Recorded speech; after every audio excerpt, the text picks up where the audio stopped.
Hey Kensington, my name is Sam Anderson. I'm one of the teaching pastors here, and I am so glad that you have tuned in to our Faith and Family event this evening. Now we're streaming an event that happened previously with Chris McKenna, where he came into our Troy campus and he shared about navigating the digital world with our middle schoolers, high schoolers, even upper elementary students. Now, it was an incredible evening. It was so powerful that we decided to stream it again for this Faith and Family event tonight. So make sure you stay tuned, pay attention, get a notepad because you're going to want to take notes. Be ready to screenshot some things because he shares some really, really valuable resources, tools, and tips on how to navigate this stuff. But also stick around for the end. There's a Q&A segment. Now, we're not able to do a live Q&A now because obviously we're streaming from a previous recording, but I think you can find value in the questions that are asked at the end of the session. So make sure you stick around for that. And listen, again, so glad you guys are here. We have another one of these coming up soon. Keep posted, keep your eyes open, but glad you're here. Now check out what Chris has to say. A conversation like this is like ripples that need to go out and need to be in conversations that you start to have on sidelines and with other parents, because these digital topics have their way of making us feel sometimes like we're the only ones that are struggling with this. Or your kids love to reinforce this one. You're the only parent who does fill in the blank. You're the only parent who has said, I can't have fill in the blank. You're the only parent who checks my fill in the blank. You're not. You are not. And so what often is helpful in the digital age is to find conversations with others. We're really bad at having conversations with other humans right now and just talking about life and sharing and approaching topics more as a community instead of just as an individual family. And like very few other issues that your kids will run into, is there the risk of collateral damage from other children like this one.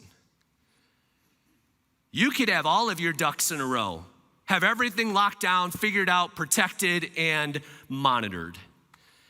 And then they hang out with one friend. And there's an iPad that doesn't have a filter on it.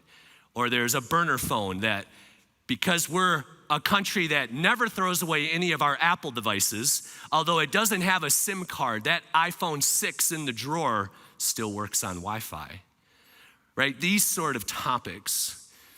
Now, back in 2019, I had the opportunity to testify in front of the Senate Judiciary Committee where they approved Supreme Court justices. It was a fascinating, terrifying, and wonderful experience.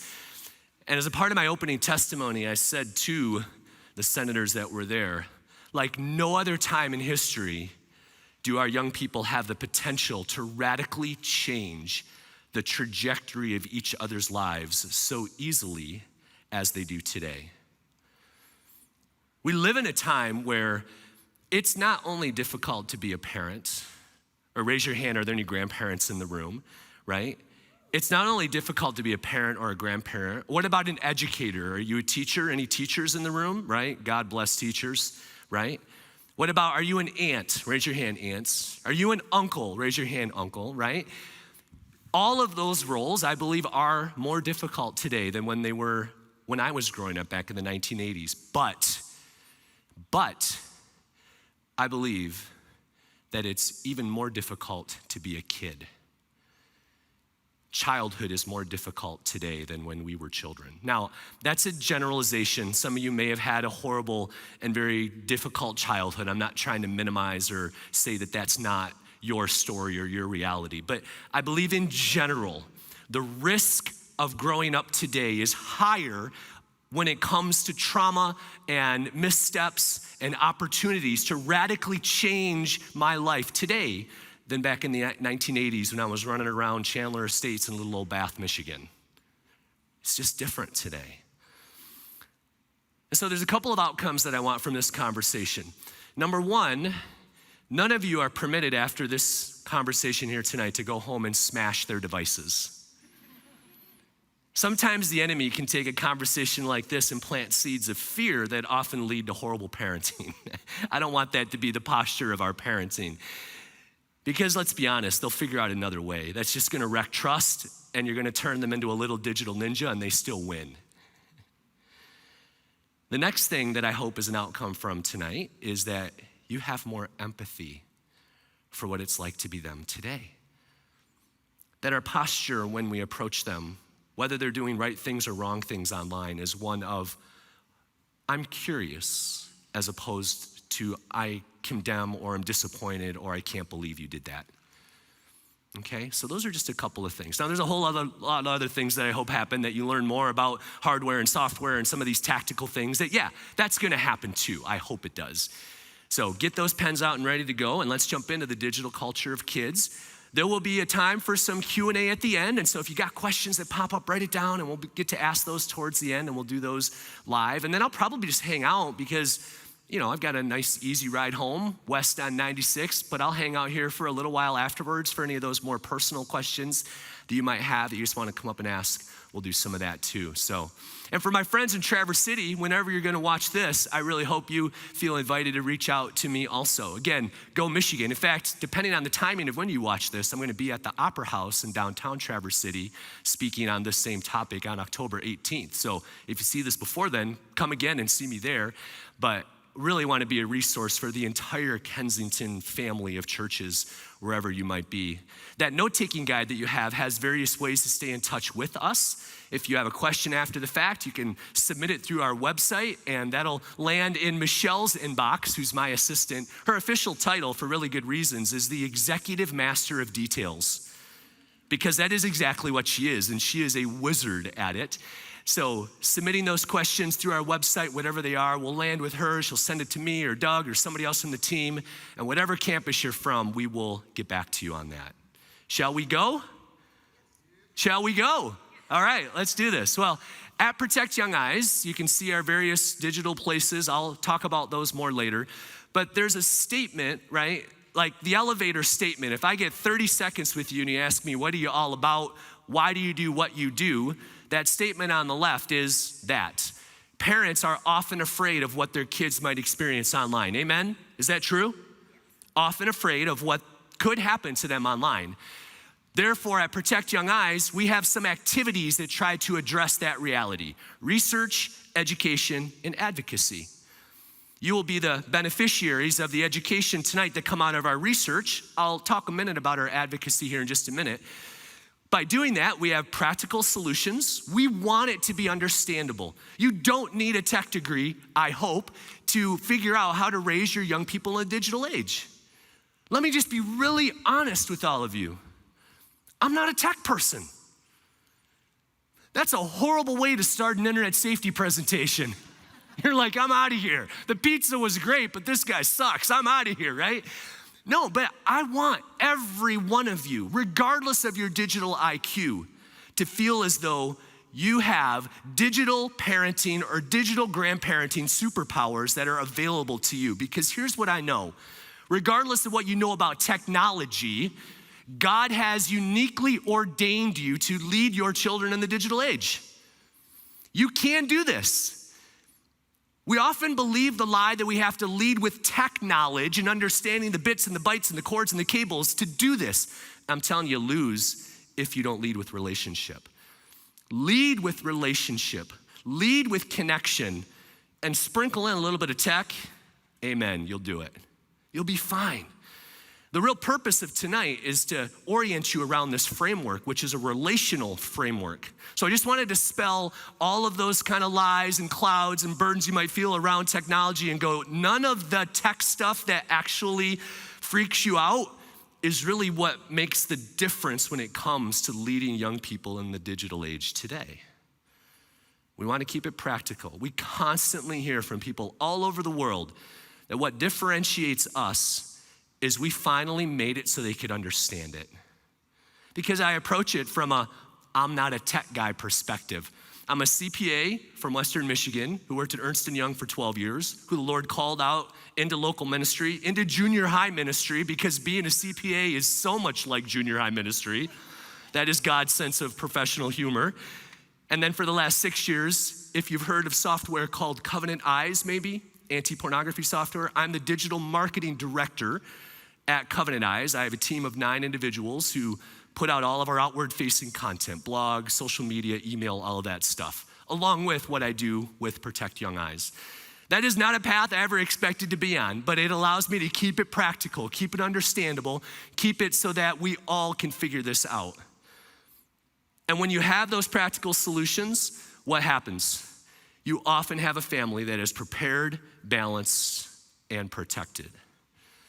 Those words were very intentionally chosen, and the sequence of those words was actually very intentional, because if you only lead with protection, that's a fear-based approach to parenting that often causes us to bubble wrap our kids and not prepare them for the digital age. Because Lord willing, they're gonna move out of the house at some point. They need to be prepared. So let's prepare them with balance, because that's a tension that we all feel. How many adults, raise your hand if you struggle with digital balance sometimes, right? That is not a teen alone issue, right? So may we have families, may we be humans, whether you're 4, 14, or 40, that are all three of those, prepared, balanced, and protected. Because let me tell you, filters aren't just good for their eyes. They're also pretty good for our eyes too. We'll unpack that a little bit more, okay? So that's about us. Here's my fam that God has blessed me with. Andrea and I have 23 years together. We got married in November of 1999. We were both CPAs at the time. I was at E&Y, she was at Arthur Andersen, which we all know went kaboom. But because we were CPAs, that meant we couldn't take any vacation during busy season from January 1st to March 31st, where they just beat the heck out of you at work for like 3 straight months. Plus, we were approaching Y2K when we all thought the world was gonna explode, so everyone was hoarding light bulbs and duct tape. It was a really weird time. And I was like, honey, I am not leaving the earth in some explosion at Y2K or waiting until April 1st past busy season without marrying you. Let's get this done. So we got married in November of 99 and have 4 awesome kids. Lauren, who's 17. I have twins, Cole and Grant, who are 12, and then Blake, who is 10. Your first opportunity for participation is to tell me, who are my twins?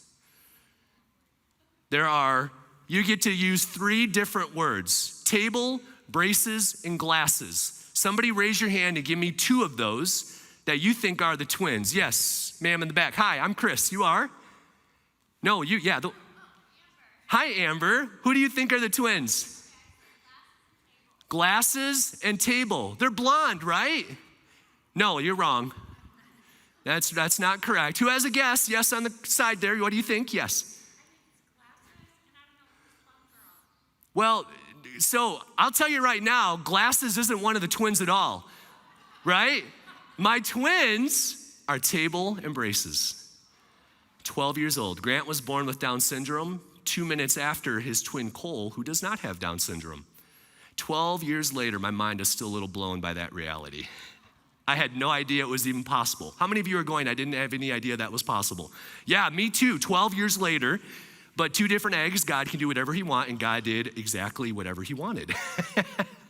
What's really hilarious about this picture in 12 years of hindsight is there's 5 years between Lauren and the twins, and then 19 very short sleepless months between twins and Blake. He knows this. We've labeled him the bonus baby. He calls himself the bonus baby. He knows this. Like, this is his adjective, and he embraces it. I'm a bonus. Like, dude, you are all kinds of bonus, man. 19 months was not our objective. And what's really interesting is I know that I was alive between 2010 and 2012. I just don't remember any of it. Right? If you have kids close together, you know what I'm talking about. And the irony in that is I was awake for all of it. So I should have vivid memories of those 2 years of my life, yet I got nothing.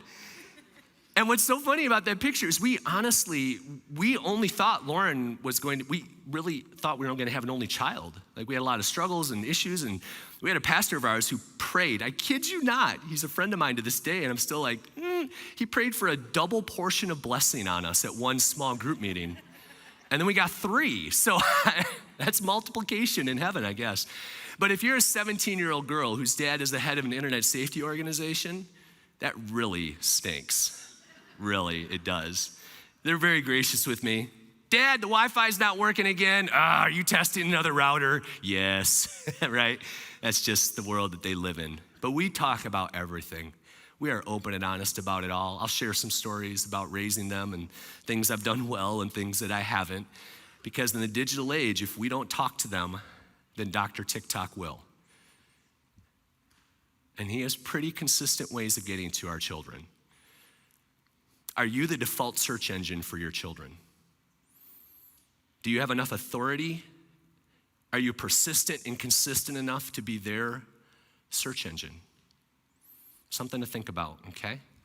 Now, I love to run. It keeps me sane. I don't run with headphones. I just run on 2-lane country roads out in Bath. That keeps me sane because I deal with a lot of junk sometimes online. This is a 200-mile relay I did with 5 of my friends out west last August. It was COVID. We had to run. That's all you could do, right? And so we started at the top of Mount Hood out in Oregon, the largest relay in the country, the Hood to Coast, about 900 teams. We finished 90th out of the 900 teams. We were the only 6-person team, 28 hours all the way to the Pacific Ocean where we soaked our very tired legs in the cold water. Now, I don't know if you've ever been to Mount Hood. Raise your hand if you have seen the movie The Shining with Jack Nicholson. Okay, you know the hotel in The Shining? It's there behind that start line on Mount Hood. And our team captain, I didn't know this, Matt, he's a friend of mine, at least he was, he still is, I'm kidding. We got there, and I didn't know this, he booked us at that hotel to stay there the night before the race. I didn't sleep all night. I'm like, is there some kid coming down the hall on a tricycle? Like, I'm toast, right? It was a horrible night's sleep before the race, right? So anyway, that's what I enjoy doing. Now, just in case you think I do everything right in the digital age, I showed up at a conference one time for my son Blake in kindergarten, and this is what he wrote in his kindergarten journal. Proof to me that you can't protect your kids from all media influence. Love the spelling. Yesterday, I watched Duck Dynasty. The people were doing karate. The people were doing boxing. The kids were punching and kicking Willie in the nuts. It was rock and roll. What do you do with that? I mean, it's kindergarten. What do you do? Well, it proved to me that no matter what I do, I cannot protect my kids from all digital influence. May this be a lesson to you that you cannot protect your kids from all digital influences that are out there because they're still gonna get something they shouldn't out of Duck Dynasty and write down something they shouldn't at school, okay? So that's where we are. Now, there's a lot of reasons why we do what we do. I've already explained some of those. But we have the opportunity to partner with some fabulous organizations that I really, really wish to God didn't have to exist, but they do. NCMEC is the National Center for Missing and Exploited Children. It's the global clearinghouse for child sexual abuse material that is discovered online by organizations and individuals. Now, I used a very specific term there, child sexual abuse material, formerly known as child pornography, because we have decided in the world of child advocacy that it's better to describe the trauma than it is to describe the porn. Child sexual abuse material. And when you look at the numbers, right, as a CPA, I like to make sense of the world through numbers. The numbers behind the quantity of sexual material that abuses children online is almost incomprehensible. When you look at the trend line here, right? So in 2021, NCMEC received 29.3 million reports of online sexual exploitation. You can see how far that's gone up over the past 3 years. Now, in those 29.3 million reports, there were over 84 million images, videos, and individual files. And so what NCMEC does is it receives these reports from people like you, and then they process them and they send them out to ICAC units. Every state in the United States has an ICAC, multiple ICAC units. It stands for Internet Crimes Against Children. They're state police task forces, and we work with them and do trainings with them. They're fabulous people on the tip of the spear of some of the worst evil you can imagine, and they just can't keep up. It's more content than any police force in any state can keep up with. And the reason for that is, friends, we have an imbalance. I call it the inverse triangle problem, right, when it comes to responsibility. We have a situation right now in the digital age where most all of the responsibility for protecting young people online is placed on you and your children. And those who have the greatest power and influence, big tech and our legislators, aren't doing much. In fact, the last law that was passed here in the United States that protects children online is the Children's Online Privacy and Protection Act, which set age 13 as when organizations could market to children, and that was passed in 1999, 4 years before MySpace. Who remembers that? Owned by Justin Timberlake, I think still today. Strange, JT, why? You ruined it.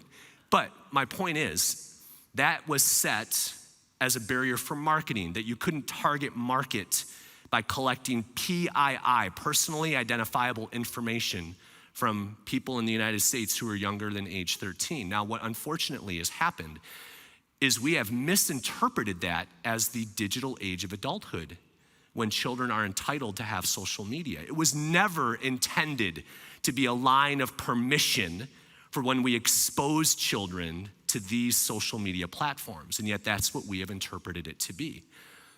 Now, if you ask Senator Markey, who is still a senator today from the state of Massachusetts, who helped pass COPA back in 1999, he will tell you that age 13 was actually a concession. He wanted it age 15, but had to concede down to age 13 because of pressure from organizations that wanted to market to children. Friends, if age 13 was deemed a concession based on digital risk in 1999, what should the age be today? 2 weeks ago in a presentation, I had a mom in the back yell, 82. Okay, I get it. Let's just agree that there are digital risks that exist today that we didn't even conceive, right? Back in 1999. So we have this imbalance. Now, don't misunderstand me for a minute. I am not interested in the government passing laws that tell me how to parent my children. But there should be barriers around evil that make it so that even good parents who are doing good things to protect their children don't still have good, amazing children who stumble into horrible places. Barriers that allow me to still parent with freedom, yet still remove egregious harm from childhood. And we just simply don't have that today.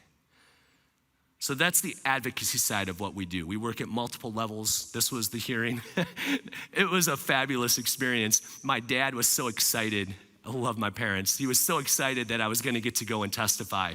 He's that 1/3 of a man that you see there over my shoulder, kind of on the side there. When he heard I was going to testify, he goes, "Can I go? I'll carry your bags." And he did. It was great having my dad carry my bags. That was awesome. And when the hearing got done, and I'm just sort of sitting in the room, and I shook hands with Senator Cruz and Senator Graham and others. It was all done, and I'm just sitting there at the table, and there's all this water, and it says the U.S. Senate on it, and pads of paper and pens and pencils that all say the U.S. Senate. And I'm like, you know what? I'm never going to be here again.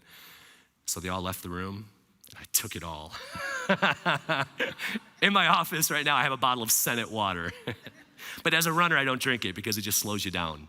See what I did there? No, I'm kidding. We also were, that was like a grenade. That was something Sam would say, isn't it? Yeah, sorry, where are you at? Okay. We work at the state level. We love working at all the different levels, right? Passing laws, both at state. We work with organizations. We worked with Snapchat most recently to help finally get parental controls released in that app 11 years later. So we're sought after as that kind of tech expert to give counsel because they know that we listen to you. It amazes me how disconnected these organizations that are building apps that are used by children know so little about the families that are actually using them. So those are places that we want to help. All right. I was recently, like every summer and constantly throughout the year, we are updating our presentations. These are all brand new. We refresh them all the time. We're really proud of that, keeping them fresh and up to date. Now, I'm sure many of you are familiar with Deuteronomy 6:6-9. These are God's instructions to the Israelites when they're saying, how do we parent? How do we lead our kids? And God says through Moses, well, let me tell you how. And he gives them these instructions. And you've read them, I'm sure, I've read them multiple times, but there was something different about reading them this summer that compelled me to put them in our presentations. I want to read these verses to you. From the NIV translation, it says, and these words that I command you today shall be on your heart.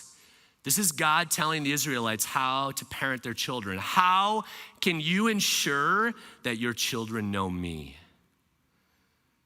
These are the instructions he gave them. You shall teach them diligently to your children. You shall talk of them when you sit in your house and when you walk by the way and when you lie down and when you rise.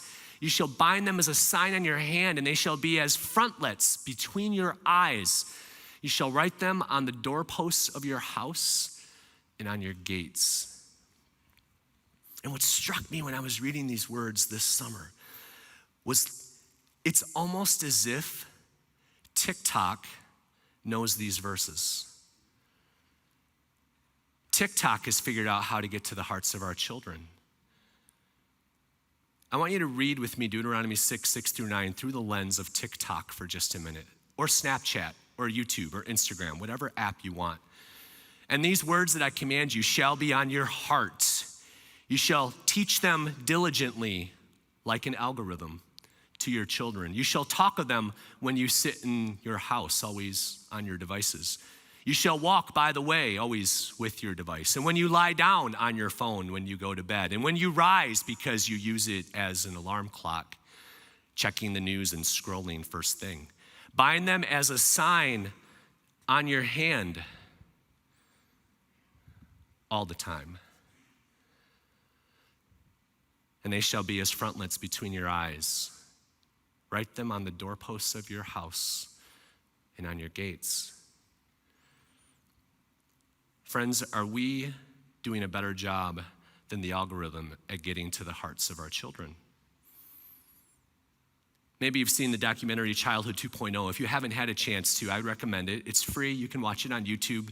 Been viewed over 2 million times. I had the blessed opportunity to be a part of that with Bark, a software organization that I'll talk about in just a minute.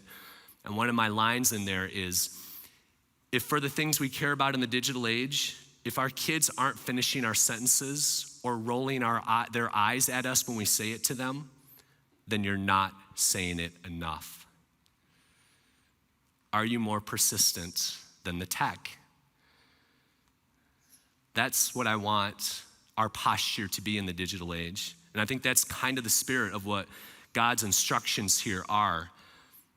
Make it persistent all the time, all the places, little drips of your instructions in their lives all the time so they know your posture long before they get TikTok's version of identity or gender or status or whatever, influence, whatever it is, okay? All right, yes, we do all the spiritual things, and we're church people. We're good at spiritual things, and we pray for our kids. But if all we do is pray for our kids and we forget the practical side of things, the little conversations, the routers and some of those little practical things, then I think we can still run the risk of having a kid who is addicted to porn by age 16. We can't just pray away digital risk. We must pray away digital risk and the practical. Those two things need to work together, all right? So our position on smartphones and social media, just to kind of draw a line. Sometimes people want a position on things, right? A statement of faith. They want that on the website, right? Here's our statement when it comes to a couple of really important questions around smartphones and social media. I believe that kids should wait until high school, age 15, before having a smartphone. And I believe that after 7 years of being a junior high youth pastor, because I can tell you beyond any doubt that middle school already has enough drama. And I want to do whatever I can to preserve the innocence and the fabulous fragility of the middle school years. There is nothing like being a middle schooler. It is amazing and chaotic and awful and amazing all at the same time, right? If you remember it. And yet this is when we drop all this complicated technology into their lives. And the reason I say age 15 is because I also want kids to get past the beginning of their freshman year without tech. I want their transitions to be more relational than they are technical. So that their entry into high school is based on more about talking to people than it is seeing people.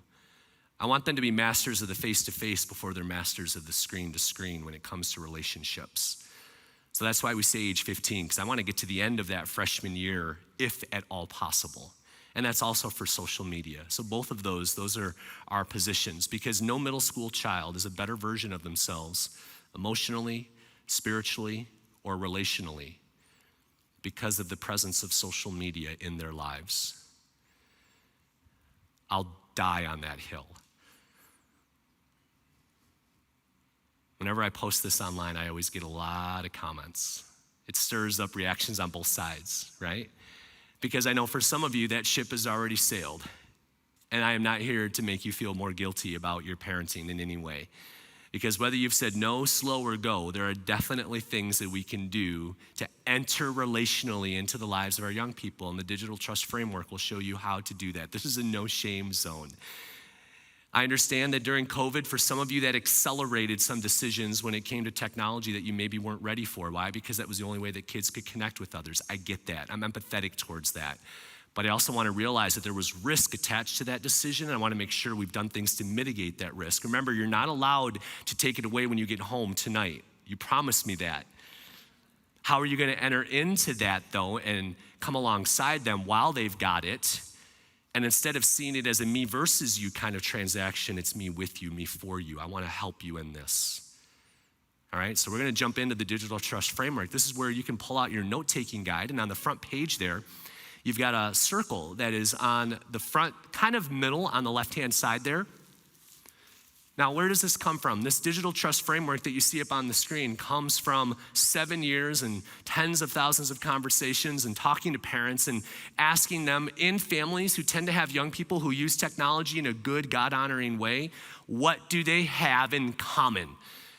When I was at Ernst & Young, I was a risk mitigator. That was my job. I would go into organizations that were dealing with something at the time that was called Sarbanes-Oxley. When Enron blew up, companies had to implement all these new laws and rules, and it was all about mitigating risk around their financial reporting. So I would come in and we do this risk assessment, we do a ton of interviews, and we come out with this report of areas where they had to do a better job of mitigating business risk. So for me, most things in life, professionally and personally, are assessing risk and doing whatever I can to mitigate it to a place where I can accept it. Kids are the same way. We don't want to mitigate all risk around them because that just turns them into a bunch of unresilient, can't handle toughness in the world kind of kids, and that's not what I want either. Amen? All right, I want them to know how to struggle because in this world you will have trouble, abundant at times. And I want them to be able to handle that and have some toughness around that because they've experienced some struggle and have struggled through it. But at the same time, there are egregious things I don't ever want to have happen to my children. So I'm always trying to balance life experience with mitigation. And I think the Digital Trust Framework can help us do that. These 5 phrases, copy, me, co-play, curiosity, conversation, and coaching, because that's the sweet spot where we build digital trust. And that's what I want. That's what I want for us. I don't want us on that far side where it says spying, helicopter, right? Your left side, spying, helicopter, fear, and control. Because then we just annoy our kids and we compel them to go do all the things we don't want them to do. And they're really good at it. And yes, you read up there correctly. I do not want you to spy on your children. You are not permitted to spy on your children online. Now, some of you would say, Chris, are you saying I can't check my kid's phone? That's not what I said. I absolutely want them to know that you are checking their phone. Why? Because it's your phone. Aren't you an amazingly kind and benevolent parent that you allow your 15-year-old child to use this device which belongs to you in the house while they live with you? Aren't you good and gracious and amazing to allow them to do that? An amazing daughter of mine, I'm gonna be involved in this device because anything that is a risk to you and your well-being and your heart is something that I'm gonna be a part of. What kind of father would I be if every time I put this device in your hands and I'm letting 100 million people into your life, what kind of father would I be if I didn't come alongside you and be involved in that? Honey, I know I can trust you, but I'm involved not because of what you might do, but because of what they might do to you. So you better believe I'm going to be checking your phone, and I'll tell you when. In fact, we're going to share the same 6-digit passcode on our iPhone because I've got nothing to hide, just like you don't either. These are the sort of conversations that I want us to have. So no spying, but absolutely check your phone while they're in your house.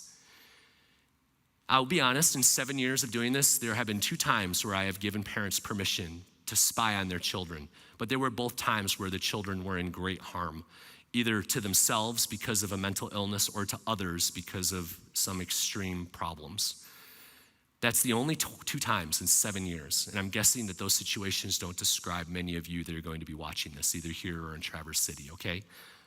I also don't want us on the other side where we're passive and silent and ignorant and apathetic, because these are not neutral technologies. I sometimes hear people say, oh, technology is neutral. And I go, what technology are you using? Because it's a little creepy right now that Alexa is maybe listening to me, because all of a sudden I'm getting ads for stuff that I just said to my wife, and that's weirding me out. These are not neutral technologies. They are pursuing us and targeting us and marketing us and selling our data 1,000 ways till Tuesday every single day, so they can craft themselves into the most addictive form of them to tap in to you. There is nothing neutral about that in my book. So we don't just push our kids down hills and we teach them how to ride a bike, do we? That's great for YouTube and some videos I used to watch on MTV years ago with a name I'm not gonna say up here on the stage, but for our kids, we do all kinds of stuff to prepare them just to ride a bicycle with helmets and knee pads and grassy surfaces and training wheels. And this is the approach in the digital age. We train and we teach because these are not neutral technologies. And I want them to learn how to use them well.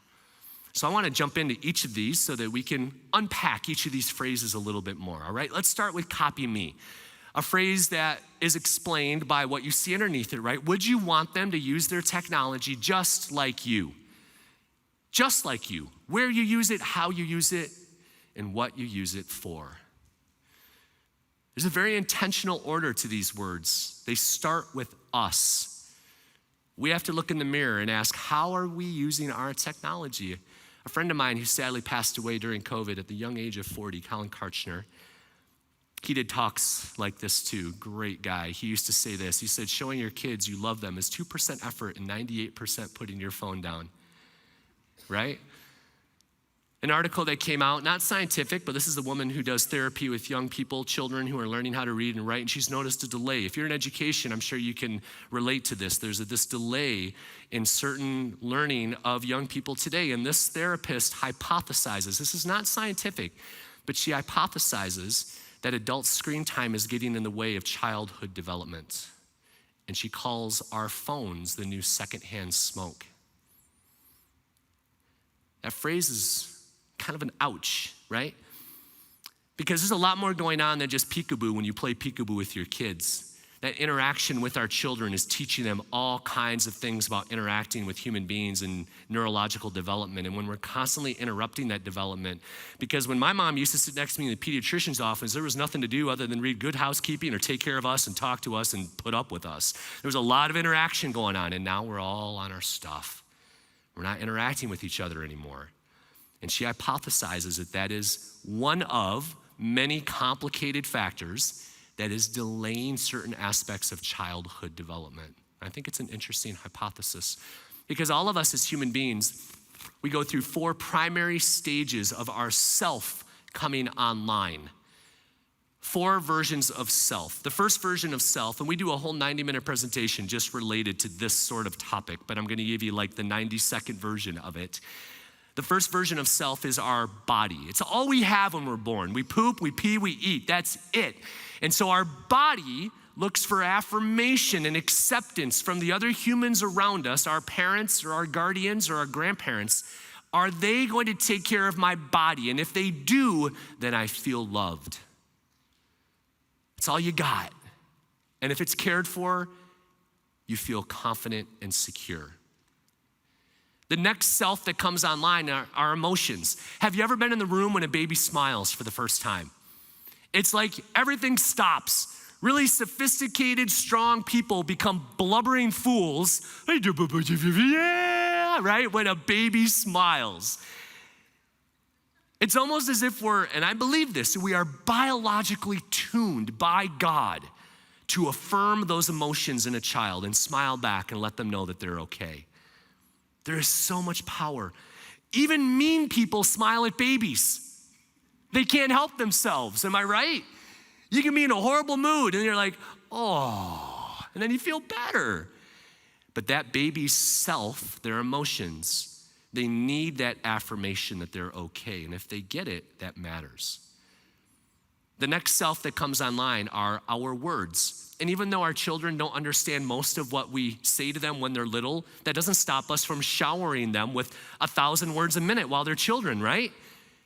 Again, I believe we're biologically tuned to shower our children with words so that their words find meaning in ours. And you see children when they see something that they love and they're excited about, and it's like, plane, plane, plane, like yanking on your coat. And as soon as you acknowledge, yeah, that's a plane, they calm right down. Because their words are looking for affirmation from you that they're okay.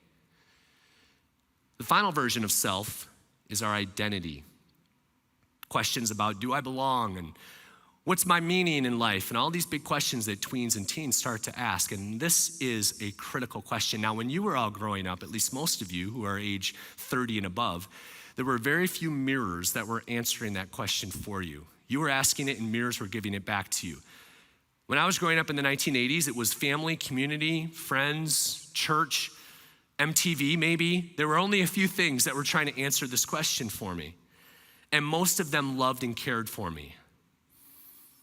Compare that to today, where we have dropped our children in front of 10,000 mirrors called influencers, accounts, TikTok, YouTube, videos, Google, Instagram, Snapchat, during one of the most developmentally critical times in their human existence.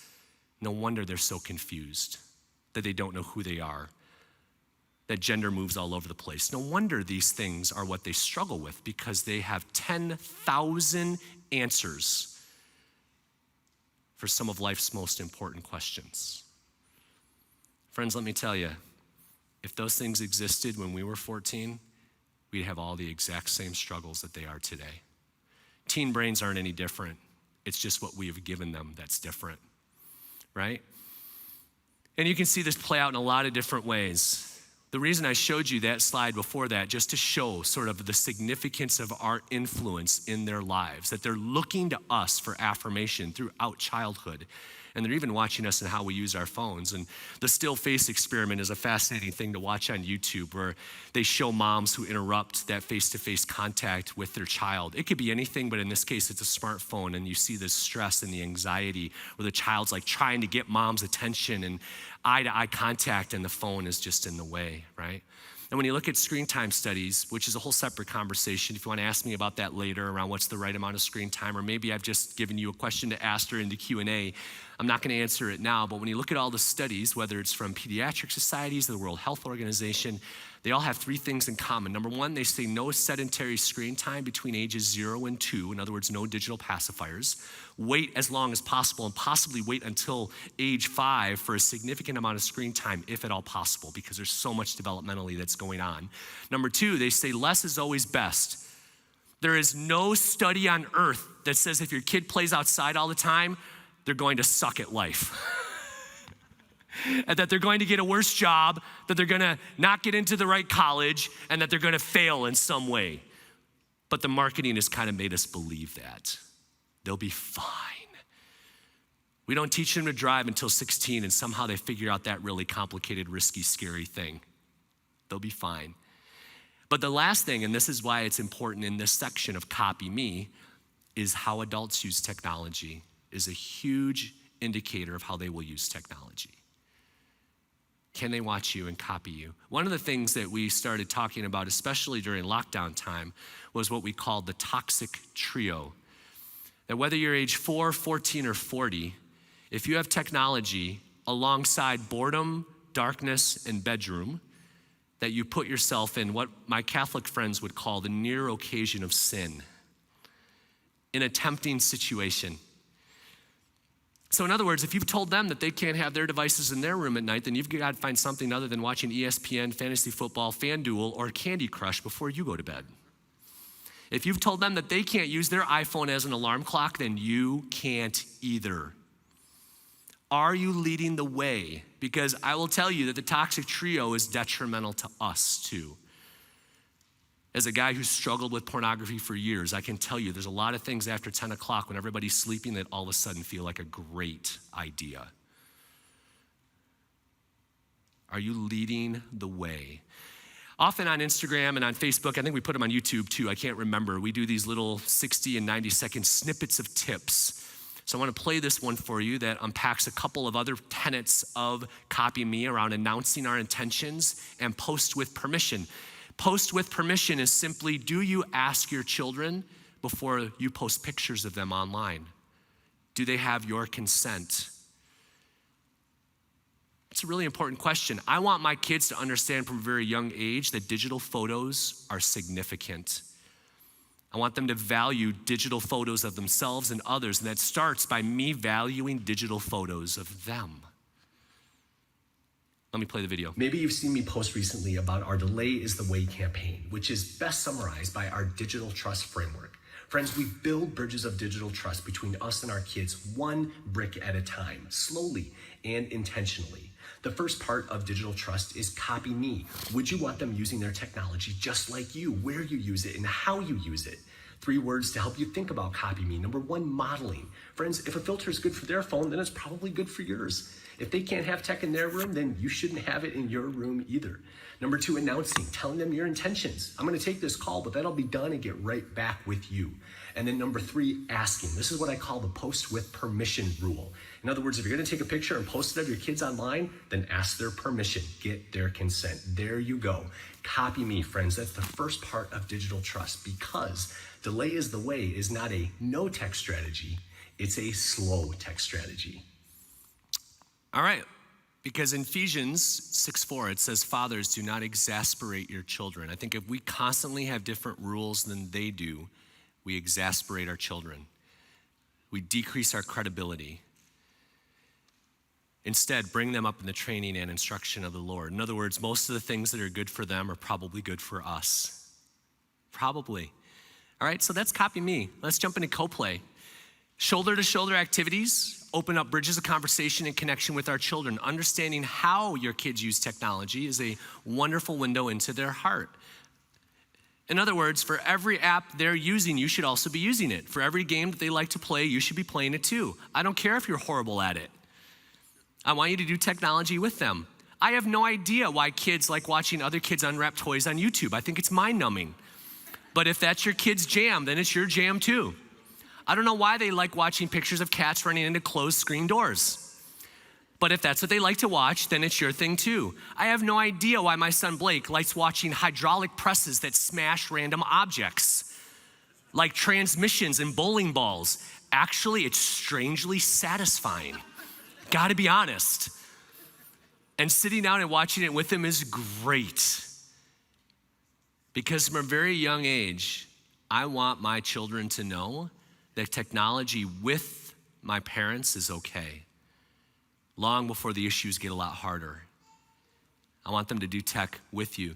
Now, I did say that, yeah, I want you to game with your kids. If your kids are gamers, then you better be too. Play them with them, no matter how bad you are. Sometimes parents have a lot of questions about gaming, so I'm just gonna give you a little snippet of some of the things that we believe in related to gaming if you have a child who's a gamer. Number 1, understand that when it comes to games, it's brain against the game, not kid against you. Here's what I mean by that. If every time your child turns into an ultra rage-filled version of themselves, every time you take the game away, that should be a signal. And that's not personal against you. In fact, that's exactly what that game is designed to do. And I think when you realize that this is them against the game and their brain is having an adverse reaction to the game, it depersonalizes it and allows you to approach them with more empathy instead of overreacting because you think they're mad at you. If your child blows up when you take the game away, that is probably not their fault. In the words of an author, Sherry Turkle, fabulous. You've got to watch her TED Talk. You've got to watch it. She said that is a perfectly predictable response to a perfectly tuned machine. That's exactly what it's designed to do. Sherry Turkle, Sherry Turkle. Her TED Talk from 10 years ago predicted us today. It was prophetic, unbelievable. Love her stuff. But I want us to realize that if that's the way that our kids respond, don't take it personally. And I think that allows us to approach them with a lot more understanding and empathy as their parent and go, whoa, okay, wow, that game is really affecting you. I want to talk about that, hun. I'm not mad. Settle down, right? Also, follow the rating. Ratings matter. If your kid is 12, don't give them a 17+ game. If your kid is 6, don't give them a 9+ game. Follow the rating. I don't want them to believe from a very young age that what rules exist online don't matter. And I think that's what that starts to seed inside of them. Number 3, beware of chat. Almost all games have a chat feature. Why? Because even game companies know that if you connect humans with other humans and create a relationship, they like it. Go figure. It kind of sounds like church, right? They've figured this stuff out. They know that. Make a plan and stick to it, and then finally know your kid, which circles back to brain against the game, because if your kid constantly overreacts when you take the game away, know your kid to go, wait a minute, maybe you have a middle part of your brain and an amygdala that's a little oversensitive to certain games, and that probably means I need to have you play less of it, right? Know your kid, because not every kid reacts to games the same way. My Blake is gonna react differently to Super Smash Brothers than yours. They're not all the same. Now, you talk about extreme co-play. This is right at the beginning of lockdown period where I didn't have an at-home office. My office was a lazy boy in the corner of my bedroom on a TV tray, right? And my son Blake loves being with me, and he's like, Dad, can I hang out with you in your office? I'm like, dude, have you seen my office? It's 2 TV trays adjacent to each other and a lazy boy in our bedroom. He's like, I don't care. And so he saddled up next to me with his Switch. I'm right in the middle of a Zoom call, probably talking about porn or something at Covenant Eyes, and here he is playing Super Smash Brothers next to me with his knees in my ribs. Like, this is extreme co-play. I don't know why, I was really hungry for chocolate that day. Do you see the package of Hershey bars right there? Whatever I was dealing with, it was stressful, and I just was mowing down the chocolate. But I love this picture now 3 years later, because to this day, now that I have a home office, I intentionally have a couch in my office because I want my kids to hang out with me. All of the iPads, Chromebooks, all of our devices sit on a station, like a rack in my office, and if they want to use them, they have to ask me, and they get to play them on my couch in my office. I want them just around me when they're with technology as long as possible. That's co-play, okay? I'm gonna play another one of these little videos because a really important part of co-play, which I alluded to earlier with my little aren't I an amazingly kind, benevolent parent, is this idea of co-ownership. Because if you are a minor in my house, every internet-connected device is co-owned by this guy. That's a big part of co-play, co-ownership. It's all mine, okay? Watch this. From a very young age, I want our kids to know that every internet-connected device is co-owned. That means when they're little kids, we don't buy them their devices, we buy devices that we let them use. For your tween son or daughter, maybe you get them a hot pink Amazon Kindle. You name the Kindle Dad's and Lauren's Kindle so that she knows there's nothing to hide. Technology is a we activity and not just a me activity. When your son or daughter is ready for a smartphone, aren't I an amazingly kind, benevolent parent that I'm letting you use this device while you're here in the house? And even if you've decided to pay for it yourself, whenever we have something that powerful here in the house, we're gonna figure out together how I can still be involved. Because whether you are 4, 14, or 40, one-on-one with the internet, we eventually all lose. And trust me, that conversation with your teen son or daughter is a whole lot easier if you plant the seed early. We do tech together. So that is co-play. And this is usually where I pause for questions, but not today because we have those at the end. But if we want to take just a quick, you want to stand up, shake it off, give somebody a high five, go ahead, do that. Stand up, take a little break. This is a lot of stuff. I see some stretching. I saw a few yawns. That's all right, I get it. Okay, this is church intermission time, okay? High fives, yes, I see Jesse giving some high fives, some energetic high fives. Amen, brother. Okay. I am not dancing, no matter what Sam says to me. I am not doing that. Good, all right. Good deal. Cool, okay.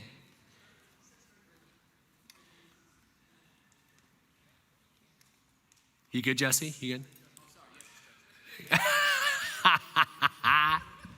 You were just like waving, hey, hey, hey. Yeah, you can't help it, you're popular, right? Paparazzi everywhere, I know. It's hard, man. It's hard living that famous life. Cool. I want to do a little quiz with you, my friends. There are 7 apps up on the screen. I want everybody older than age 20 to participate with me for just a minute, because under 20, you have an unfair advantage because you're just smarter than we are. I want you to hold up with your fingers, right, the number of fingers that represent the number of apps so you can tell me what they are and their name. How do they work and their name? You can't just know the name because, well, Be Real is Be Real.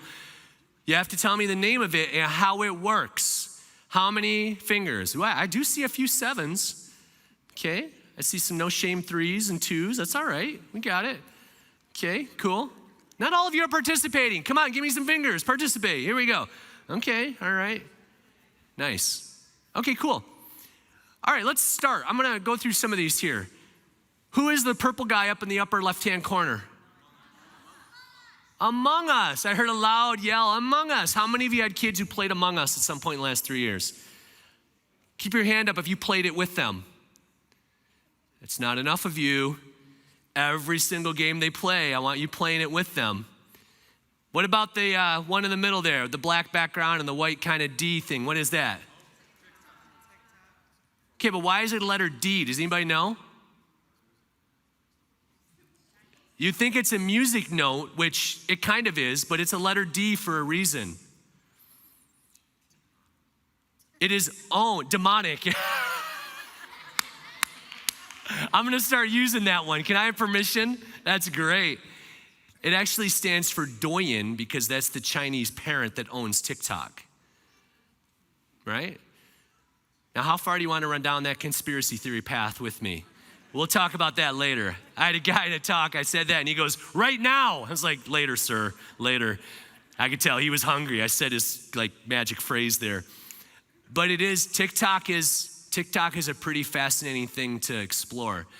Now, I'm not gonna propose for a minute that we parent our children like communist China, but I will tell you that China has their version of TikTok, right? ByteDance, they have TikTok over there. But they do not allow their children to use it for more than 40 minutes a day. And they restrict it based on IP address. And it times out after 40 minutes because they know how addictive it is. And they don't want their children rotting out on it. Yet they've unleashed it on us. We'll talk later. What about the ghost in the upper right-hand corner there? Snapchat. Very good. What about the Space Invaders guy on the lower right? Oh, I guess, yeah. Your lower left. What is that? I only heard one. What is that? Adults? What? It's Discord. Who said it? Thank you. I know you know it. I know you know it. Friends, Discord is the most popular social media platform that not enough of you know about. Millions and millions of kids. It used to be sort of a gamer platform. They rebranded themselves as social media during COVID and are used by tens of millions of kids. Everything that exists in all the other social media platforms, messaging and pictures and videos, it's all in Discord. You just never heard of it until tonight. What about the red triangle, white triangle? What's that? YouTube. What about the one next to that? And Be Real. How many of you know what Be Real is? Raise your hand. How many of you are using it like right now? Yeah. Be Real is the most popular app on earth right now. When TikTok and Instagram are trying to copy you, you know you've arrived. Be Real is like what Instagram started out as, which is really ironic. Right now, Instagram is trying to become TikTok, and yet Be Real is just Instagram. It's pictures, just two-way. It's really fascinating. Now on this screen with these 7 apps, one of them is rated age 9+ in the Apple App Store. Which one is it? Just one. Among Us. Among Us is the only one rated age 9+. But did you know that Apple's apps and the ads inside of those apps do not follow the rating of the app? So if you're a 9+ app, you can have 12+ and above ads inside of it. Did you know that? So a recommendation that I always make to parents is if there's an app that you've given your children and there's a free version and a paid version, you always pay to remove ads, always. 99 cents, $1.99, whatever it is. Trust me, it's worth it. Among Us owes me a ton of coin because when they became really popular and they started shipping ads for these 12 plus hypersexualized apps inside of Among Us, I told all of my followers to go upgrade, and they all did, and Among Us owes me to get rid of the ads. But that's a recommendation we always make. If you're going to give an elementary school kid a gaming app, always pay for the upgrade to remove ads, always. There are 4 apps up there that have an age rating of 12 plus, 7th grade. Yell them out to me. What are they? There's 4. Snapchat is 1. TikTok is 2. Instagram is 3. Not YouTube. Be real. Both Discord and YouTube are rated 17 plus. And yet we hand out YouTube like candy to our kids. That has really nothing to do with my presentation other than to make us think. Protect Young Eyes exists mostly to help redefine app ratings because they're horribly inconsistent and never tell the true story on what's going on inside of these apps. That was the whole impetus behind my Senate hearing, was to go and try to get the App Store ratings fixed. All right, let's jump into curiosity. If all your tech conversations are consequence, negativity, and yelling, then what are the chances they'll talk to you when something horrible happens? 0. This goes back to approaching our kids with curiosity and openness, not condemnation, not approaching every kid who is staring at a smartphone like they're a kid who's screwing up, right? Because the 14-year-old version of you would have been addicted to TikTok too, I guarantee it, right? And so when we have this posture of empathy, I think it helps us react to our children differently because your children will see things online we don't want them to. But if you're curious about why they saw it, curious about how they bumped into it, and you don't freak out, then they'll come back to you when it happens again. All right, this is a QR code. Go ahead and pull out your phones. Unlike church, I'm giving you permission to pull out your phones. Do it right now. If you want, this is a QR code for that blog post that you could pull it up and just have it available there in whatever browser you have, whether it's Safari or Chrome or whatever you use, DuckDuckGo or whatever. But that'll take you directly to it because this is a blog post that I did a lot of research on and explains why young people often get hooked on looking at pornography. Yes? It's not. That is a QR code, sir, for our app that we built that I'll explain at the end. Good question. I know, right? A bunch of little squares inside of a square. Yeah. That one specifically goes to our app. The 4 or 6, I think it's 6 on the back, specifically go to the things that are in the words underneath each of them. And this one specifically goes to that blog post. Okay? But that posture of curiosity is really important. And going back to what I talked about before when I was kind of giving you a hard time about why haven't more of you played Among Us, one of the things that we say at Protect Young Eyes is to use the 7-day rule. Any app that your children want to use, you have to use it for 7 straight days before they do. Understand its levels, its ads, does it get smarter as you play it? And then ask yourself at the end of 7 days, would you want your children to experience everything that you just experienced? I don't care if Elsa is on the front of the app. You play it for 7 straight days before they do. And that allows you to not only evaluate the app, but it allows you to have curious conversations to ask them about it when they end up playing it. Does that make sense? That 7-day rule is really important. Download it, create a test account, because if these apps were around when you were a teen, you would have done some of the exact same things. That's why curiosity is important. I know that some of you, I'm sorry, I moved this as soon as some of you had your phones out. So if you wanted to take a picture of those things, go for it. I apologize for that. All right, after curiosity, that leads into awesome conversations. Talking to our kids about all of the awkward things that nobody talked to you about when you were growing up. Everything, all of it. Because I don't know about you, but I got like one talk when I was growing up and I was more confused afterwards. And my mom was here, I'd say that. We kind of joke about it. She's like, I don't even know how, yeah. Like, Mom, you had 7 kids. That was the best no, I mean, just kidding. But we didn't have those kinds of conversations from, our boomer parents. And honestly, it was often kind of okay. Why? Because there was less risk growing up and we all kind of took care of each other. Neighbors were a lot more involved in my life than neighbors are in my kids' life today. community was a buffer. It kind of all looked out for each other. And so that was somewhat of an offset for some of the things that my parents didn't talk to me always about. The other thing was that in my childhood, there was this distance that existed between me and horrible things. Like there was often something in terms of physical distance, or I had to have certain kinds of friends. If I was gonna radically change my life or see some kind of pornography, I had to run down the road to Matt Carlson's house and look under his mattress. He's gonna be in one of my talks one of these days, and he'd be like, dude, you ratted me out. But it was like physically somewhere else, and it was this two-dimensional version of something that now we've put in their pocket. Now it can even be on the thing that we have them do homework on. That's a whole different childhood than what we experienced. So we have to enter into conversations about all of the things. Because unlike my childhood, where there was this chasm that sometimes existed between me and the stuff that would wreck me, a lot of kids today are towing the line every day. And we need to buffer some of that with our intentionality and our relationships. And that often brings up this question. All right, Chris, what's the right age to talk about the P word? What's the right age to talk about porn? So go ahead and write down in your notes right now. I want you to write down the age. What do you think is the right age? Come on, write it down. What do you think is the right age to have that conversation? Go for it.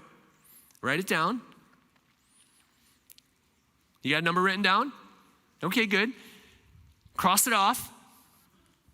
Subtract 2, and that's the right number. Now, if you wrote 3, 1 is maybe not the right number. Some of you are like, I know where this guy's going. I'm not gonna let him trick me into that. The point is, we often approximate when we think they're going to need it. And I think that's wrong, because I want years of your thoughts and ideas and guidance and practice and teaching flowing through them long before they see that dopamine-charged video at someone else's house that you really never wanted them to see. Your one-time porn talk doesn't stand a chance against that experience, okay? It doesn't stand a chance. Now, sometimes when I say that, it often kind of freaks parents out. One of the things that we say is, I want 10 before 10. 10 conversations about pornography before age 10. Automatically, some of you are like, oh crap, she's 9.5. What am I gonna do now? That's not what I'm trying to do here. I'm not trying to like freak you out into like going home and duct taping them to a chair and saying 9 things. That only helps you feel better. It doesn't help her or him, okay? But I think what often happens is the enemy takes that and makes us feel like that's some big burden, or makes us go, I can't do that. Why? I can't do research. I need to make a PowerPoint and they need to clap when I'm done, and I can't do it. That's not what I'm talking about. Friends, you would be surprised what qualifies as a porn talk. Like you're driving to school and the radio's playing and you're side by side, shoulder to shoulder, captive audience. They can't go anywhere, and you just simply turn down the radio and you look at your son or daughter at the stoplight and you go, you know what, honey? If you ever see anything online that doesn't feel right and you know is wrong, I just want you to know that if you tell me about it, you'll never be in trouble. Turn up the radio and keep driving. That's a porn talk. I want us to drip these conversations into their lives, drip after drip after drip. And a lot like that drip behind my dishwasher that did a lot of damage, little drips at a time. Our little drips can do a lot of good positive damage against the words of the enemy, right? Because what I want by that is I want us to rob the enemy of all of his curiosity power over our kids when it comes to some of these topics, by making it as normal of a conversation as possible, and that means starting young. Now, we've written a lot about that. I'm gonna give you another QR code here, how to talk to a 5-year-old about pornography, and all kinds of stories and examples of those conversations. Again, if you wanna pull out your phone and scan that QR code, I promise it'll go to something on our website that's not pornographic. It's always, you're like, wait a minute, you're pointing at a QR code that's talking about pornography. It's all to our website. We have a really strong search. This is probably important for you to know too. Our website translates into, I think, 10 different languages. Also, if you have a toggle, you have a friend who maybe English isn't their native language, all that's really, really important to me to try to lower that barrier to understanding. But if you scan that QR code and then read that blog post, you'll read some really funny and sometimes embarrassing stories about my own experiences with my kids, where my son was at the kitchen counter. He was 5 years old at the time, and he had a Chromebook up, And he wasn't even in kindergarten yet. And I was like, hey, Blake, you love technology, don't you? Like, yeah, Dad, right? He loves it. He always has. He's my youngest. He loves tech. And I was like, Blake, you know what your private parts are, don't you? And he's like, well, yeah. I mean, he's a boy. Of course they do. Have you raised a son? Yes, he knows where his private parts are. Okay. Yes, Dad, I know what my private parts are. I do. I'm like, all right, good. Blake, if you're ever on the Chromebook, if you're ever at grandma's house watching Netflix, if you're ever on anything connected to the internet, and you ever see someone else's private parts, you know what I want you to do? And he's like, what? 2 things, buddy. I want you to put it down and tell someone. Repeat after me. Put it down, tell someone, tell someone. All right, good. Good, now let's practice this. Like literally, I want you to practice this because if all you do is talk about it, it's abstract. 5-year-old brains don't deal with abstract. They need tangible, they need practical, they need tactile. So then what do? You say, all right, Blake, I want you to sit there in front of the iPad or the Chromebook there. And I'm gonna walk into the other room. I'm gonna close the door.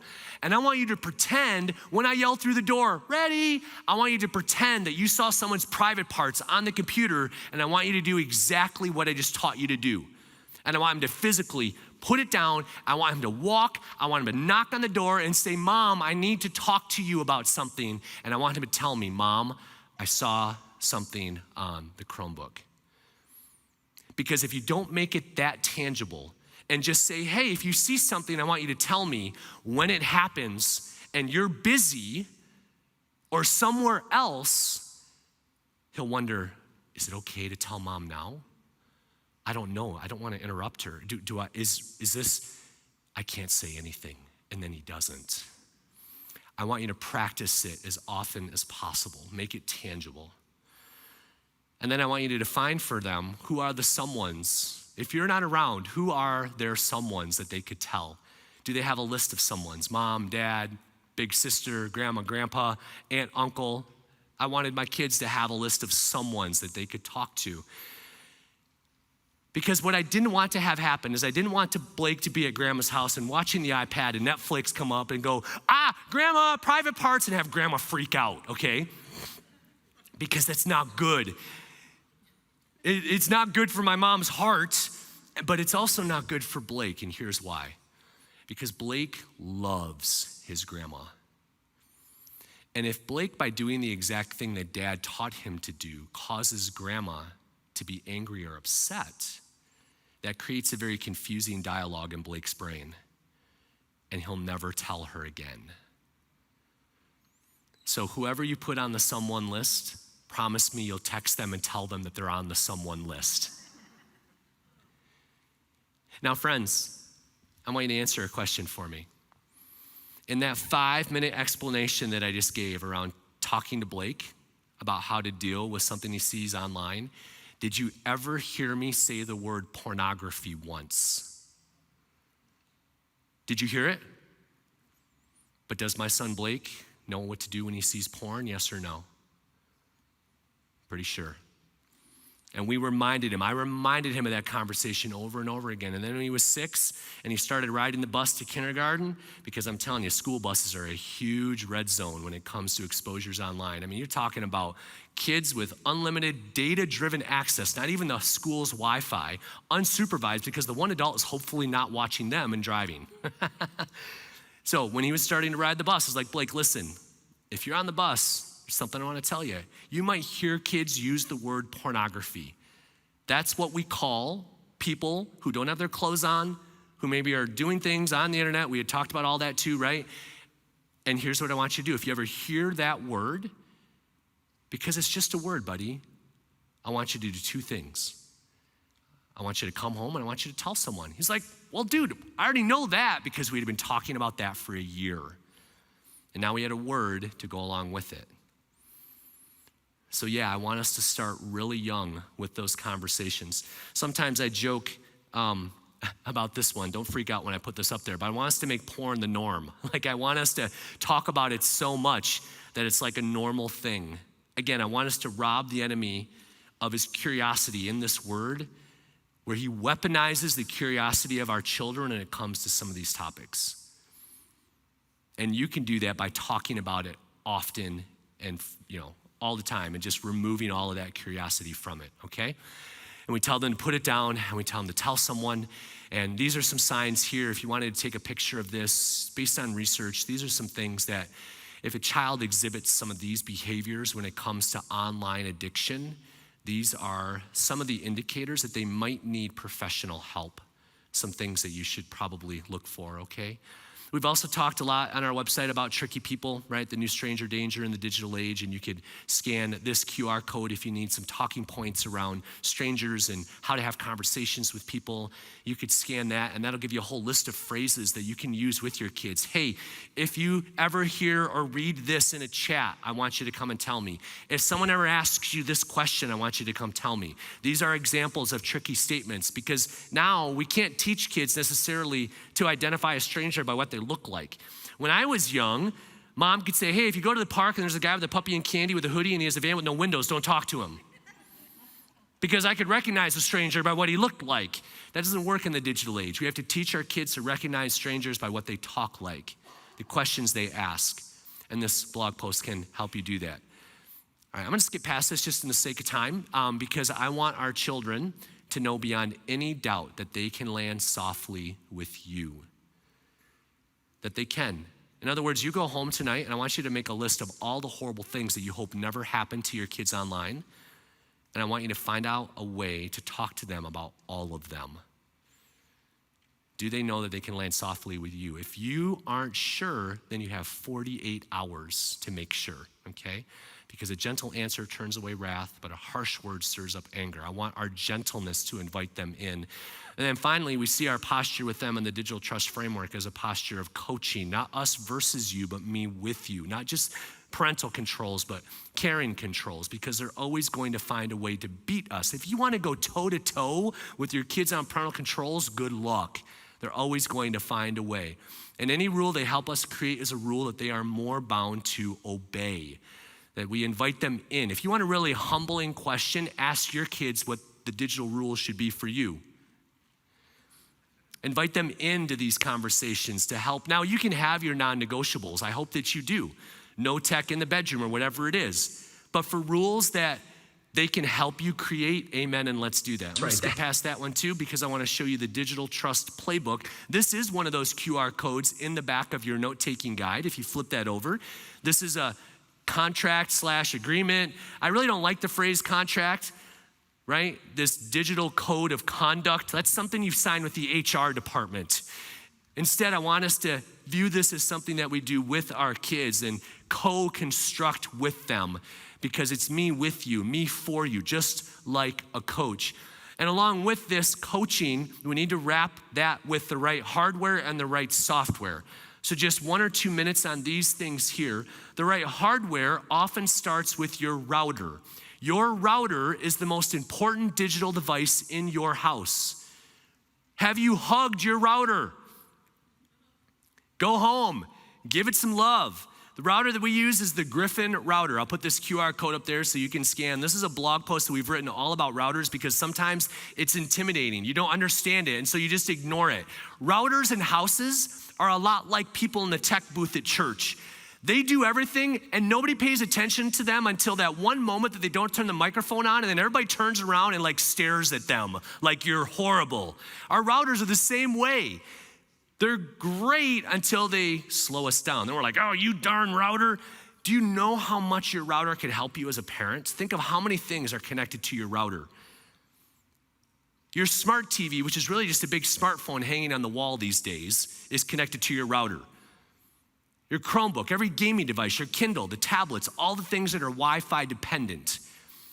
On the stage right here at Kensington Church, I could turn off the smart TV in our living room through the Griffin app on my phone. But I promised Andrea I wouldn't do that during my talks anymore, because it was really disruptive. But I have that kind of discrete control. I also know when every single device tries to use my Wi-Fi. Even if my daughter's friends come over and she gives them our Wi-Fi password, if my router, my home network doesn't recognize the IP address of that device, I get a notification and I have to let them in. That prevents burner phones, Because if you punish your kid by taking their phone away, I am telling you, kids pass around old devices without SIM cards like candy. And if your Wi-Fi network doesn't prevent unrecognized devices from using it, then they're still using their device all night long. You just didn't know their friend gave them an old Android. But my router prevents that, right? So the right hardware. We're also big fans of Gab. I can't say in one breath, don't give your kids smartphones until high school, but also I do want talk, text, and GPS. My 10-year-old, 12-year-old sons, the Gab watch allows me to call them. I am all about knowing where our kids are. I just don't want to give them the burden of portable internet until they're ready, or the burden of social media until they're ready. But I absolutely want to look on my Gab app, and when you ride your bike up to the speedway to get slushy, I want to know that you got there. And so the Gab phone is great for that. We love these guys. There are other devices, Pinwheel and TrueMe, that are also really good. We've evaluated all of them. All of them are better than handing them an iPhone, trust me.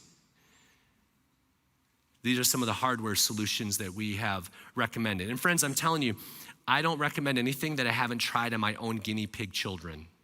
I promise you that I've already tried it on them. The right software is where we'll land here. This is also really important. There's a lot that we could talk about when it comes to software, and there's a lot of different parental controls that are out there. If you have software that works for you right now, great, keep using it. I just tend to believe there are 4 that tend to work in some combination for most families. That the combination of Griffin and Gab, a kid phone, along with some combination of Coveted Eyes, Screen Time, Family Link, or Bark typically works for most families. These are the parental controls. Obviously, Coveted Eyes, I worked there. I've used it for years. It helped me get out of porn. I've used it for a long time, but I love it so much I went to go work for them. It's a great software that encourages Christian accountability, right? I have an adult man who receives a report of my internet activity and I receive his so that we can hold each other accountable online because everything in the light is a whole lot better, trust me.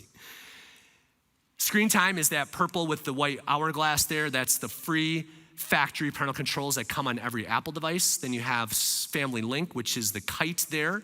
That's free on every Android device. And then Bark, which is great for monitoring social media. Now, if you're seeing all of those and going, Chris, even though you've only given me 4, I still don't know which ones to pick, that's fine. Send us a message. We answer those questions through our website, through DMs on social media all the time. Where parents will say, okay, I've got kids that are ages 10, 14, and 16. They like these apps. They have these devices. What do I pick? And I'll go, okay, this and this. They're like, great, thank you. We can help demystify some of that because I know sometimes that can still be an overwhelming decision. Am I right? Sometimes that can be tough. Because in a digital world that is increasingly hostile towards children, our response must be strong and relevant so that you have families that are prepared, balanced, and protected online. The one last thing that I want to point towards here, let me go here, is that if you, right now, a lot of you already have your phones out, whether you have a Google Play, if you're Android, or the Apple App Store.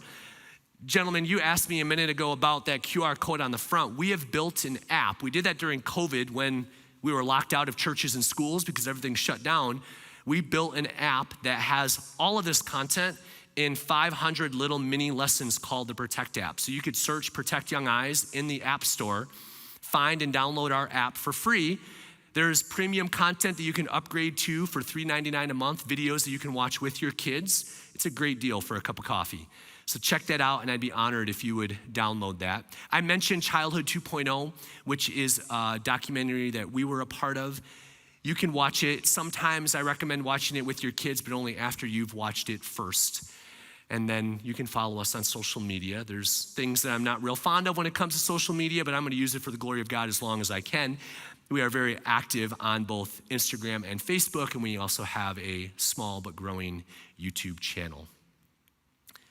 So friends, that is as quickly as I can go through the digital trust framework. There's a lot there. And so I hope something in there was helpful for you. I think, Sam, you're gonna come up and we may have a little bit of time. I don't even know when we're officially supposed to end. Was it 8 o'clock or is it till 8:30? The event, I believe, while my microphone is muted, the event ends at 8:30, so we're We're good. We're good. Okay, we good. got some Q&A time. Wow, we landed that perfectly, just like I planned. Pretty solid. Yeah, I can tell. thanks. Yeah. Good. I had a freak out moment just a minute ago. I'm like, oh my gosh, did Susan say 8 or 8:30? No, I am in trouble. We're good. This is good. So yeah, we'll Q&A, man. First of all, can we hear it for Chris? Like, how awesome is that? All right, and cool. the content and the delivery. I didn't fall. Yeah, I did okay. Yeah, you stayed out of the Jeremiah realm. Yeah, it's good. Yeah, that's perfect. Justin, are you going to walk this around so we are recording this. We're going to show our TC family and have it available as well. So we want to have the microphone for the questions. So cool. Anyone Thanks, have Justin. any questions for the expert in the suit coat? This guy. Okay, one back here. Hi, Amber, right? Yeah, it's my wife. Uh-oh. Nice, cool. Hi. Uh-oh. Hot out the gate. She's like, ooh, I do me. A lot of questions. Yeah, microphone. Yeah, so we were kind of just talking through here about how, when you talk about screen time, and I think it was, I don't know, all throughout the whole thing, how do you lump TV into that when you are talking through like none for 0 to 2 or limited for, so is TV in any of this or? Yeah, what do you do with Coco Melon, man? Where does that fit? Burn it with fire? Yes, that's what I'm saying. I feel like Coco Melon is just the infant version of TikTok, right? It is. I think so. Okay. It is. Well, first, let me start by saying that are TVs like better than plopping a blue light iPad in front of our kiddos while they're in the bouncy seat, wherever it is? Yes, I think it's better. But I more often am looking for just other signs of like what happens when you turn Coco Melon off. And what happens when you take away Blippi? It's not pretty. No. No, you know what? usually. Just speaking of that, I'm almost embarrassed to say this. I did a presentation last night at St. Mary's Elementary School over in Royal Oak. And I've had people come up to me from time to time, Sam, and say, hey, you look like somebody, you know, this or that. I sometimes get, I'll say Edward Norton Jr. I can see that. You can see that. Yeah. You know what I got last night? Not American History X, Edward Norton Jr. No, More like no. Fight Club. Yeah. No offense. That one. But the guy comes up to me and goes, dude, has anybody ever said this to you? You kind of remind me of Blippi. You're like, and I'm like, I don't know, should I take that as a compliment or not? Shots fired. I know, yeah.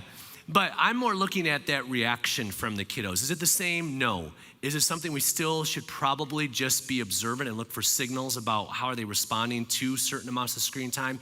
Absolutely. Am I trying to keep screen time away from when they are maybe ready for a nap, or keep screen time away from certain times of day, depending on their mood or when they're going to sleep? Absolutely. Those are things that are good for us too.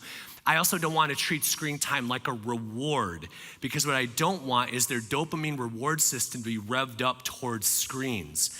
I want screens to be something that we control, that we almost add some amount of unpredictability to in terms of when they get it, so they don't always have an expectation around that. And whenever I finish my breakfast, I get to plop myself in front of a TV and watch this thing, because I think that creates sometimes unhealthy habits.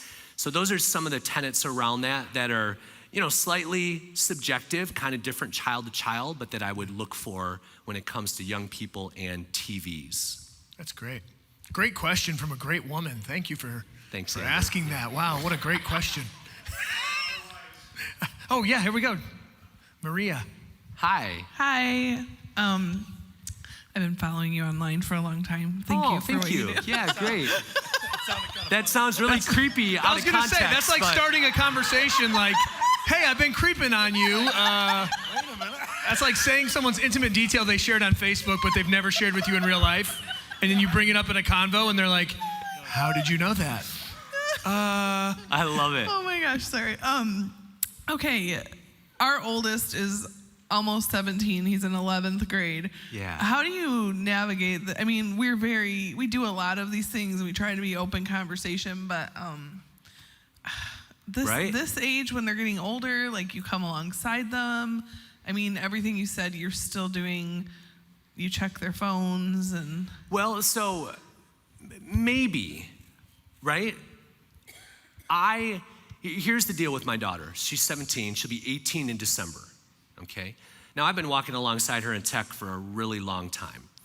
At age 10, when I showed that hot pink Kindle, that is actually the Kindle I bought her at age 10, that we named Dad's and Lauren's Kindle, so that she knew from the very beginning it was co-owned. It had a double selfie of me and Lauren on it because every time she used it, I wanted her to see my face. Hi, right? So there's a pattern here where Lauren, for the last 7.5 years of her life, knows that I'm involved in tech. Now, that's not every family, that's not everybody's 17-year-old, but I just want to say the things I'm about to say have that as context kind of around them.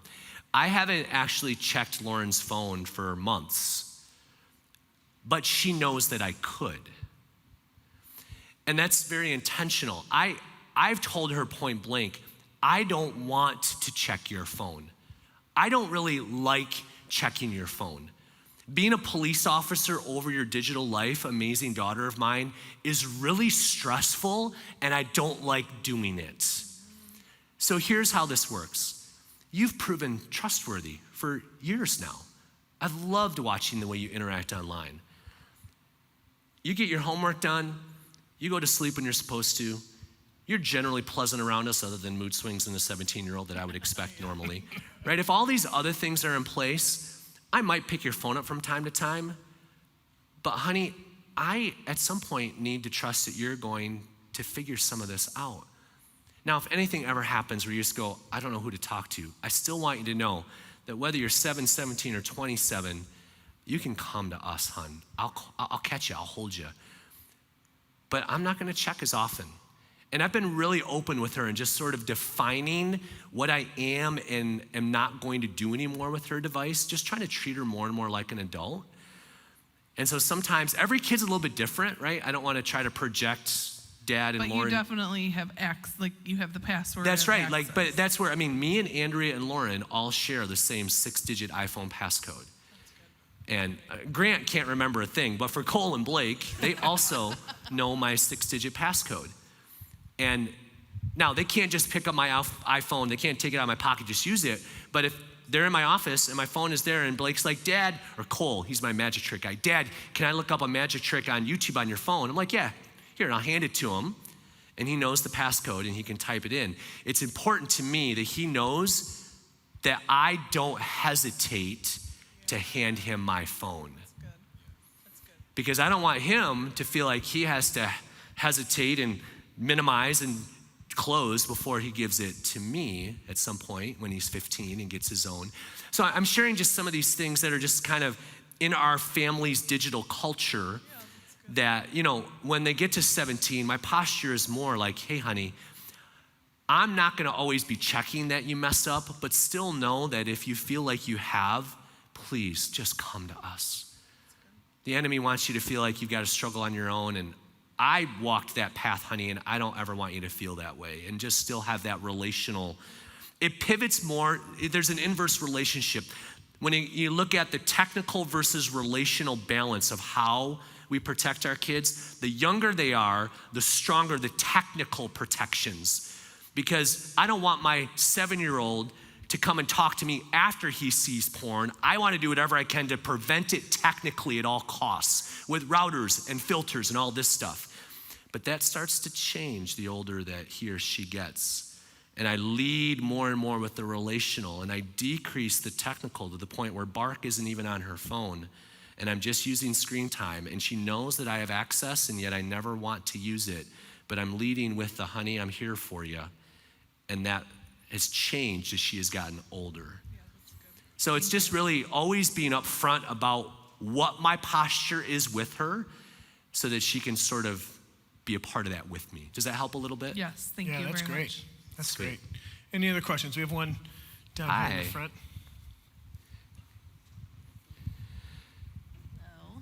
Okay, so this kind of applies, but we both run virtual businesses. Social media is a part of our business. Yeah. And there's no way that he resisted it for a long time. There's no way we can really get around being on social media because that's just where a lot of our audience I hear you. is. Yeah. My fear or worry is more so, our kids are young enough that they don't have tablets, screens, anything like that. But my fear is protecting our kids from what we do on social media and what they could be exposed to because of our social or what people see of us and get to know our kids or those kinds of things. I guess that's how can we protect them through what we're doing? is there any part of your question that's around like the pictures? Like, are you asking about, hey, I'm not sure about posting pictures of our family and those sorts of things? Yeah, like I have all the, you can't see where I'm at, my location's not shared, like none of that is up. Yeah. But yeah, we don't post our kids in like our feed or anything like that, but they do get shared in a story. Like if we're doing something, you can see our kids in there. So I guess that's more my fear of like, how much am I actually exposing them? Yeah. No, that's really good. Yeah, good. That helps me a little bit. And I have a lot of the same concerns. So you find if you follow us at Protect Young Eyes, I have a private Instagram for just a minute, right? So I have a private Instagram personal account, but you'll almost never see pictures of my children in my Protect Young Eyes feed where there's 50,000 other people, right?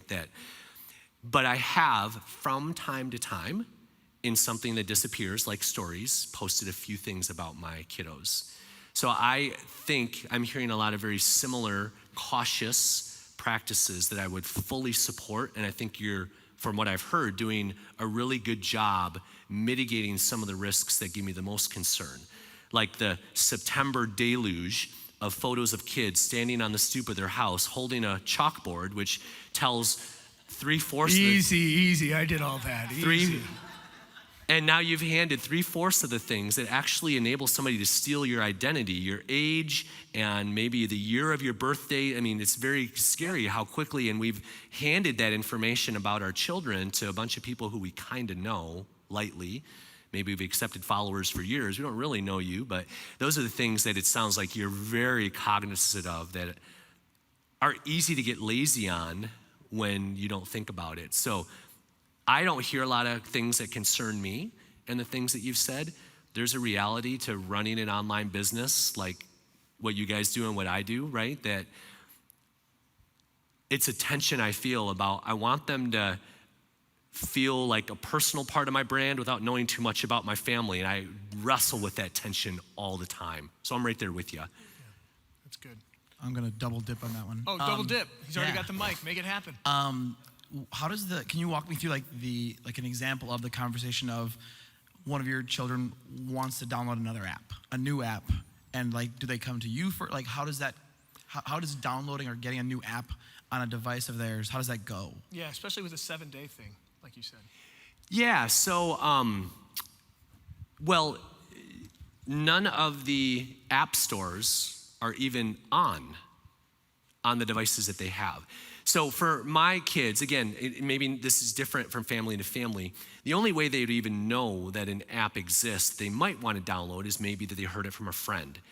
The other doorway is a lot of apps have ads in the YouTube videos that they have watched, because one of them's a magic trick guy, another one is a gamer. So Blake is constantly watching live streaming of other people watching or playing Mario Brothers.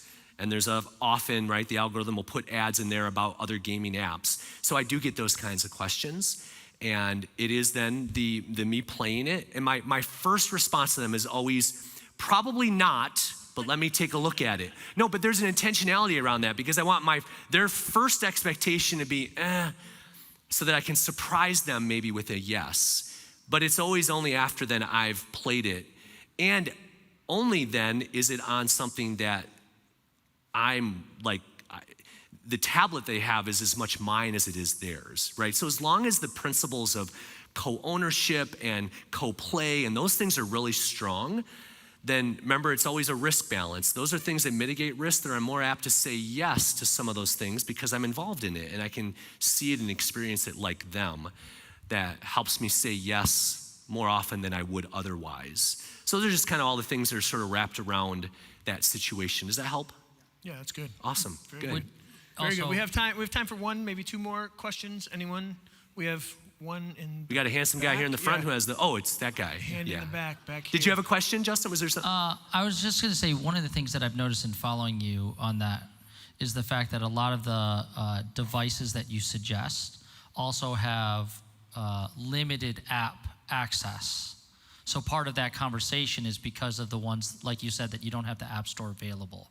So that's part of the trigger effect of you can't get it, the only way is through you. And I appreciate that as you've broken that down of why you suggest the Gab phone and other phones that you've talked about. Yeah, good. So it's a built-in process, not just sometimes with the Apple examples, it's so open. It is. And unless you turn off the App Store, it's all available. Right, it's a binary. It's either all on or all off. Yeah, you're right. Good. That's all, back there in the corner. In the back, yes. Yes, perfect. Hello.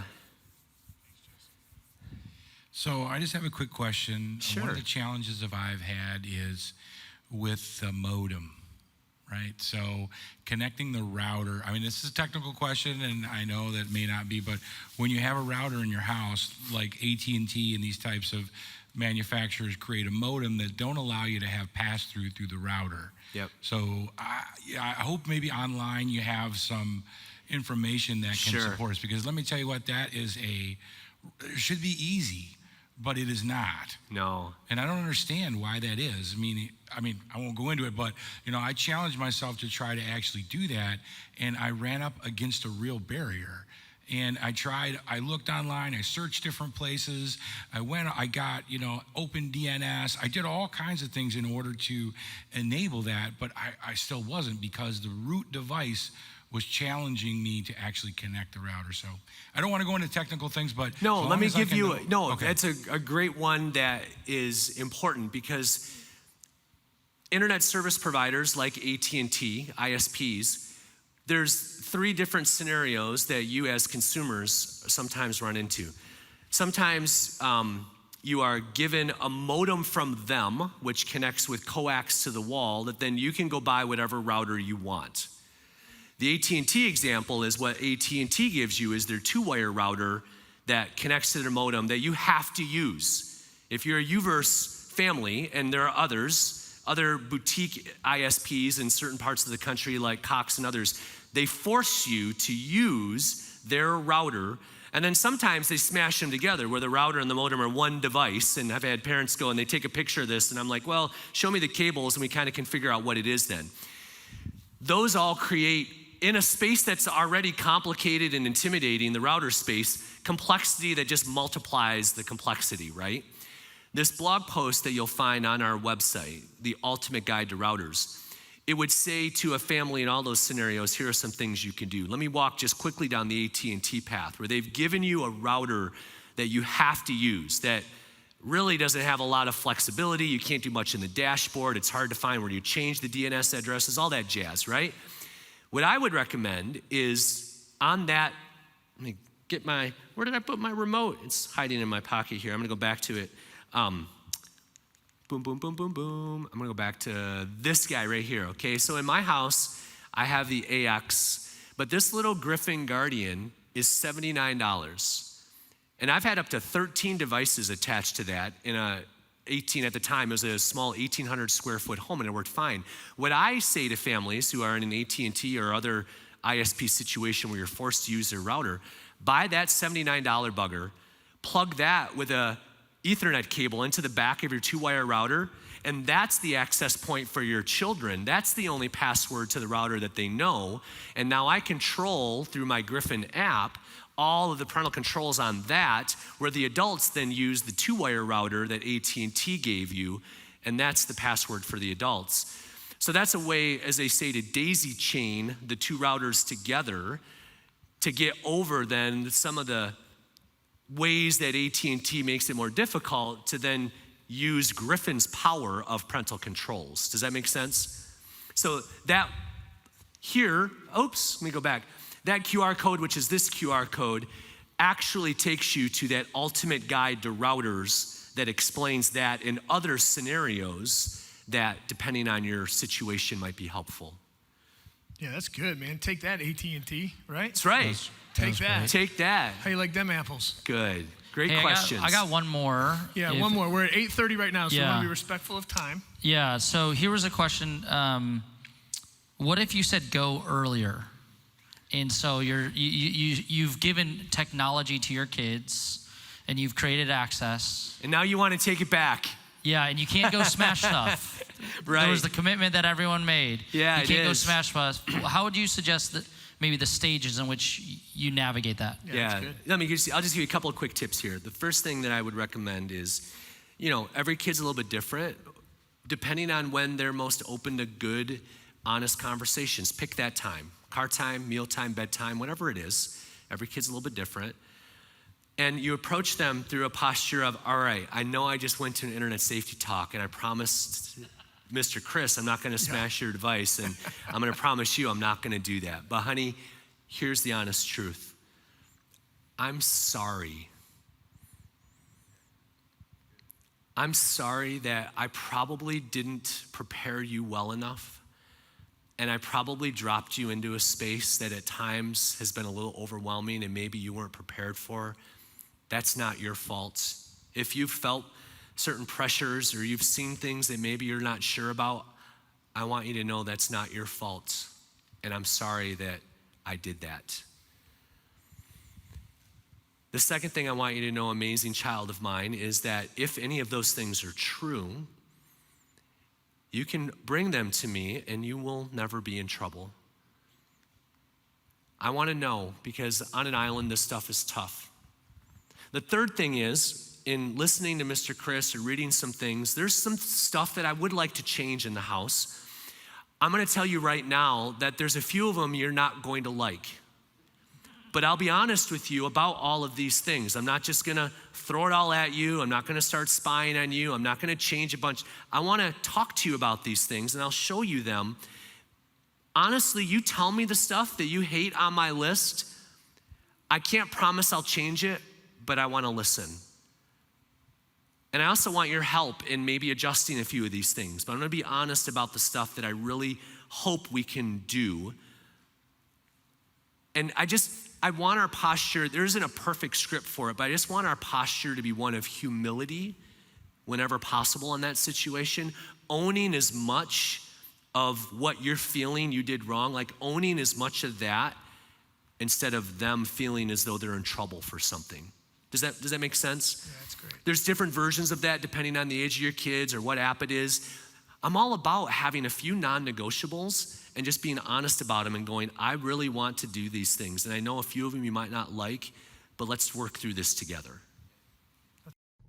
Man, that was an incredible session. Thank you guys so much for joining us. Man, I already told my wife I got to get my son one of these watches. I have a 13-year-old, just turned 13 about a week ago, and we got to get one of these watches where we can communicate, because I don't want him to have a phone yet, but I want to be able to communicate. And so some of the stuff that Chris shared was just so powerful.